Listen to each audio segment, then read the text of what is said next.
mi nombre es Ana Martínez y junto a mi compañera Ana Márquez les hablaremos sobre la ornamentación en la arquitectura barroca y contemporánea. Desde tiempos remotos, los seres humanos tienden a darle significado a todo lo que ocurre y existe a su alrededor.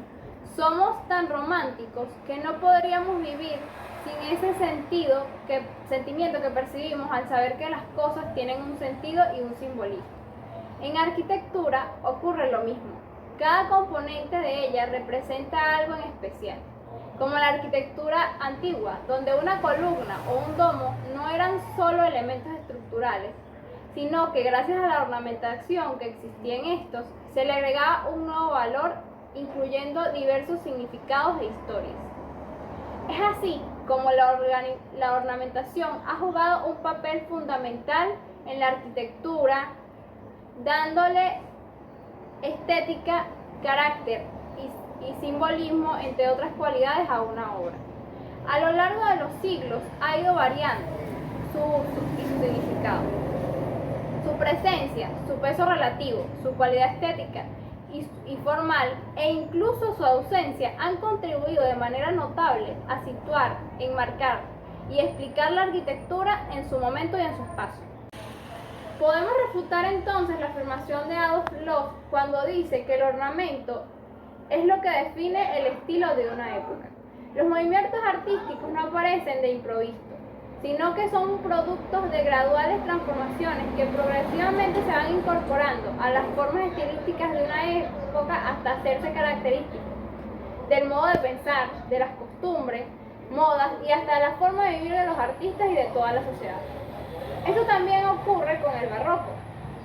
La arquitectura barroca se desarrolló entre finales del siglo XVI y la primera mitad del siglo XVIII aproximadamente, con la necesidad de rescatar la sobriedad y la sencillez de las fuentes clásicas griegas, y reaccionaba contra la excesiva ornamentación del arte gótico. Y de esta manera surge este estilo arquitectónico que está caracterizado por la abundancia de adornos en contraste con el estilo sobrio del renacentismo clásico. Esta tiene sus inicios en Italia y desde allí se extendió a toda Europa y se radicó también en América Latina por medio de la colonización. En la arquitectura barroca domina la riqueza ornamental, la monumentalidad, el efecticismo, la teatralidad y la espectacularidad. Sin embargo, el barroco no fue un estilo unificado, sino una tendencia que se interpretó de manera particular en cada país y región. La arquitectura barroca cuenta con muchas características resaltantes, como son el dinamismo compositivo que le otorga a sus estructuras, haciendo un uso de ondulaciones en muros exteriores y fachadas y columnas.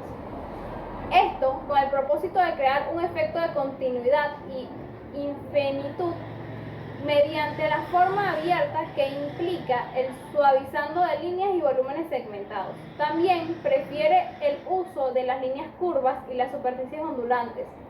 En este sentido, abandona las líneas rectas y las superficies planas, así como el uso de plantas elípticas, aunque también formas complejas como las mistilíneas, es decir, que combina líneas curvas y rectas. Usa también formas de la naturaleza para la proyección de plantas inusuales. Se utilizan efectos de la luz y juegos de perspectiva, esto da la importancia a la luz y efectos luminosos a través del claroscuro. Búsqueda de la sorpresa, gusto por el dramático, escenográfico y el teatral. Una de las características más resaltantes del barroco es la riqueza ornamental y gran exuberancia, una decoración que recargaba todo el espacio. Todos los arquitectos se valieron de todas las artes, integrando la arquitectura, la pintura, la escultura, en un todo que es complejo. Fueron válidos también los juegos de espejos y las ilusiones ópticas llamadas trampa-pantojo, estas últimas aplicadas en muros y bóvedas y cúpulas.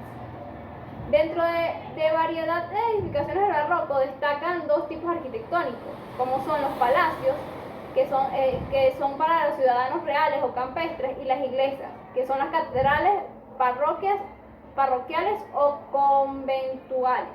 Esto va de la mano con el crecimiento del absolutismo, por un lado, y la afirmación del poder eclesiástico por el otro.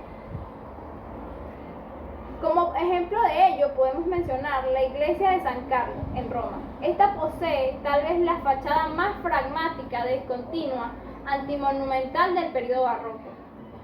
En esta iglesia se unen tres elementos llamativos: la parte inferior ondulada, la transición mediante el uso de las pechinas y la extraña fórmula ovalada de la cúpula. Atrevimientos, todos ellos que abrieron las vías a nuevos experimentos arquitectónicos.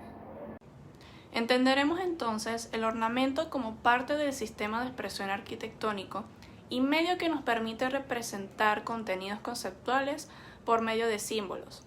Si esto lo asociamos con la idea que el arquitecto busca provocar una reacción en el espectador o usuario, intenta comunicar o decir algo, se podría decir entonces que el ornamento formaría parte de la esencia de la arquitectura y sería indivisible de su obra.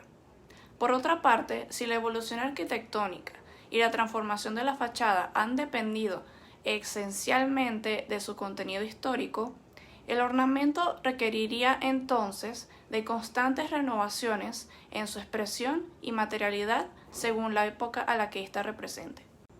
Con el paso del tiempo, la idea del ornamento que se aplicaba a la arquitectura comenzó a decaer, pues ya no tenía la misma capacidad comunicativa que tenía en siglos anteriores. En el siglo XX se produce una ruptura que altera radicalmente el diseño de la fachada. Pero estos cambios no pasaron de la noche a la mañana, sino que hubo un proceso de cambios parciales que pavimentaron el camino a la ruptura de la concepción de una fachada que se tenía. Por ejemplo, a finales del siglo XVIII es posible evidenciar proyectos que han limitado el uso del ornamento a su nivel mínimo. En consecuencia, sería lógico pensar que a pesar de que el concepto de ornamentación se cree hoy en día perdido y desechado, la arquitectura contemporánea debería contar con él como en cada momento histórico lo ha hecho. La idea es reinterpretar el ornamento desde una óptica nueva, las molduras, los sillares, las pilastras y demás. La arquitectura contemporánea, movimiento que se ha venido desarrollando desde el siglo XX, se destaca por resaltar las cualidades espaciales y volumétricas de las edificaciones, haciendo uso de nuevas tecnologías técnicas y materiales. El abanico de posibilidades incluye desde delicados relieves e inscripciones hasta imponentes superficies, singulares marcos de ventanas o tramas geométricas. Naturalmente, estos elementos de fachada pueden también hacerse con diseños históricos, específicamente eficaces en el ámbito de la conservación del patrimonio arquitectónico. Tal es el caso del Instituto de Ciencia Molecular La Trobe, Melbourne, Australia, diseñado por la firma australiana de arquitectos Lyon. La fachada de esta edificación se destaca por su impactante fachada mosaico, la cual está basada en la geometría hexagonal de una estructura molecular. Sus ventanas hexagonales se extienden tanto en la fachada principal como en la fachada posterior. Algunos de los hexágonos están extruidos a partir de la fachada, creando una serie de espacios para reuniones de forma irregular, mientras que otros espacios son simplemente ventanas sombreadas por marquesinas salientes. En su fachada principal se puede evidenciar la transformación ornamental. El material, la textura y color juegan un papel importante en la expresión de la edificación. El color variado remarca elementos y especializa funciones. El azul delinea las ventanas. El rojo intenso identifica los cubículos exteriores. El naranja se emplea en protecciones verticales y algunos soportes. El negro se utiliza para los pilares. Las superficies voladas se revisten, por el contrario, de listones de madera.